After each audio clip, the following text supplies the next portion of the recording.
ನಾಗೇಂದ್ರ ರಾವ್ರ ರಾಜೀನಾಮೆ ಕೊಡೋವರೆಗೆ ನಾವು ನಮ್ಮ ಹೋರಾಟವನ್ನ ಕೈ ಬಿಡುವುದಿಲ್ಲ ಅನ್ನೋ ಮಾತನ್ನ ನಾವು ಹೇಳಿದ್ದೇವೆ.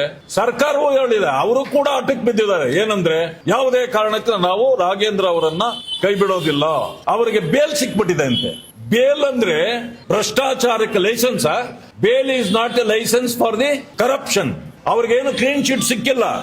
ಆ ಕಾರಣದಿಂದ ಅವರನ್ನ ತಗೊಂಡಿರೋದು ಇಟ್ ಈಸ್ ಎ ಬಿಕಾಸ್ ಈ ಬ್ಲಾಕ್ ಮೈ ಹೇಳಿದೆ ಕಾಂಗ್ರೆಸ್. ನಿಮ್ಮ ಕಾಂಗ್ರೆಸ್ ನಾಯಕರ ಎಲ್ಲ ಹೆಸರುಗಳನ್ನ ನಾವು ಹೇಳಿಬಿಡ್ತೇನೆ ಅಂತ ಹೇಳಿದ್ದಕ್ಕೆ ಅವರನ್ನ ಇವತ್ತು ತಗೊಂಡಿದ್ದಾರೆ ಅಂತಕ್ಕಂಥದ್ದನ್ನ ನಾನು ಹೇಳಲಿಕ್ಕೆ ಬಯಸ್ತೇನೆ. ಆದ್ರೆ ನಮ್ಮ ಹೋರಾಟದ ಬಿಸಿ ಯಾವ ಮಟ್ಟಕ್ಕೆ ಕಾಂಗ್ರೆಸ್ಗೆ ಮತ್ತು ಸರ್ಕಾರಕ್ಕೆ ತಲುಪಿದೆ ಅಂದ್ರೆ ಈ ಬಿಲದಲ್ಲಿರ್ತಕ್ಕಂಥವರು ಕೂಡ ತಾಪ ತಾಳಲಾರದೆ ಈಚೆ ಬರ್ತದಲ್ಲ.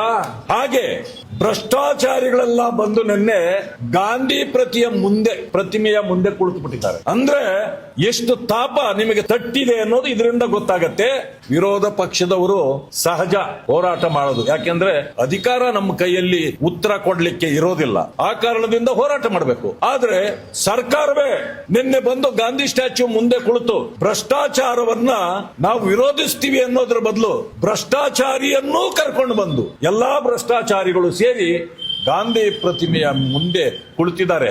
ಏನಾದ್ರೂ ಗಾಂಧಿ ಅವರು ಜೀವಂತವಾಗಿದ್ದಿದ್ರೆ ಅವ್ರ ಕೈಯಲ್ಲಿತ್ತಲ್ಲ ಕೋಲು, ಊರುಗೋಲು, ಅದನ್ನೇ ಹಿಡ್ಕೊಂಡು ತಲೆಗೆ ಒಂದೊಂದು ಒಬ್ಬೊಬ್ಬರಿಗೂ ಬಡ್ದು ಕಳಿಸಿರೋರು. ಪಾಪ ಏನ್ ಮಾಡ್ತೀರಾ, ಅದು ಸ್ಟ್ಯಾಚ್ಯೂ. ಇಂಥ ಪರಿಸ್ಥಿತಿ ಇವತ್ತಿದೆ.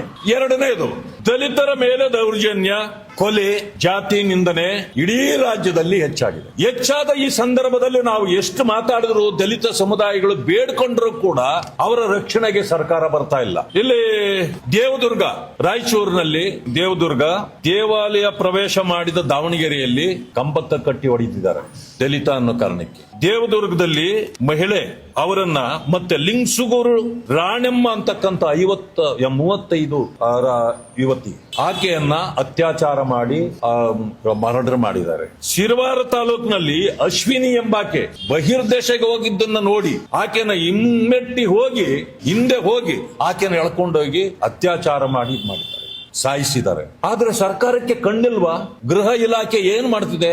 ನಮಗೆ ದಲಿತರು ಅಂದ್ರೆ ಅಮಾಯಕರು, ಶಕ್ತಿ ಇಲ್ಲದವರು, ಅಂತವರಿಗೆ ಶಕ್ತಿ ಕೊಡಬೇಕು, ಅವರ ರಕ್ಷಣೆ ಮಾಡಬೇಕು ಅನ್ನೋ ಸರ್ಕಾರ ಇಷ್ಟೆಲ್ಲ ಆದ್ರೂ ಕೂಡ ಅವರಿಗೆ ರಕ್ಷಣೆ ಕೊಡದೇ ಇದ್ರೆ ಯಾರು ಹೊಣೆ ಇದಕ್ಕೆ? ಅದರಲ್ಲೂ ಕಲ್ಯಾಣ ಕರ್ನಾಟಕದಲ್ಲಿ ಇಂಥ ಪರಿಸ್ಥಿತಿಯನ್ನು ಎದುರಿಸ್ತಾ ಇದ್ದೀವಿ. ಆದ್ರೆ ಗೃಹ ಮಂತ್ರಿಗಳಲ್ಲಿ ಅವರೇ. ಪಾಪ ನೀವು ಗೃಹ ಮಂತ್ರಿಯಾಗಿ ಈ ಗೃಹ ಇಲಾಖೆಯಲ್ಲಿ ಕುಳಿತು ಈ ಬಡವರಿಗೆ ರಕ್ಷಣೆ ಕೊಡಿ ಅಂತಂದ್ರೆ ಅವರು ಬರೀ RSS ಮಂತ್ರಿ ಆಗ್ಬಿಟ್ಟಿದ್ದಾರೆ. ಬೆಳಗ್ಗೆಯಿಂದ ರಾತ್ರಿ ಮಲಗೋವರೆಗೂ. ಬಹುಶಃ ರಾತ್ರಿ ನಾವು ಅವ್ರಿಗೆ ಯಾರು ಜೊತೆಯಲ್ಲಿ ಇರೋಲ್ಲ, ಅವ್ರ ಮನೆಯವರು ಮಾತ್ರ ಇರ್ತಾರೆ. ರಾತ್ರಿ ಹೊತ್ತೂ ಏನೋ ಭವಿಷ್ಯ RSS ಅಂತ ನಿದ್ರೆಯಲ್ಲೂ ಕನ್ವರ್ಸ್ತಾರೋ ಏನೋ ನನಗೆ ಗೊತ್ತಿಲ್ಲ. ಹಾಗಿದ್ರೆ ನೀವು RSSಗೆ ಮಂತ್ರಿ ಆಗ್ಬಿಡಿ, ಇದು ಗೃಹ ಸಚಿವರು ಆಗ್ಬೇಕು. ಈ ಹೆಣ್ಣು ಮಕ್ಕಳ ಪರಿಸ್ಥಿತಿ ಹಿಂಗಾಗ್ತಾ ಇದೆಯಲ್ಲ, ಇವ್ರಿಗೆ ಯಾರು ರಕ್ಷಣೆ ಕೊಡ್ಬೇಕು?